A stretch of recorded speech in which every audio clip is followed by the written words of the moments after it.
mai madina munawwara sai na annabin yanku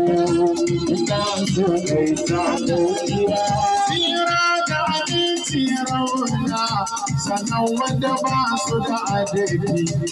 ka su da mai babban hali salati ya zama sarwaki rubai da nake ahadi da ta yamma da girgo ahadi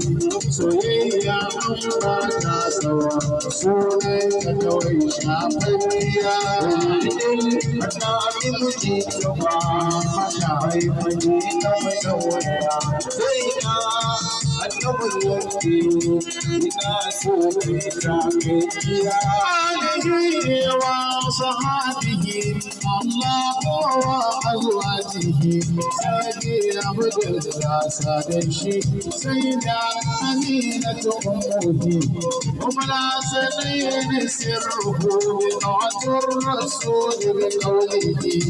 ونرد لك بكفاءها على ساتنا مدربتيا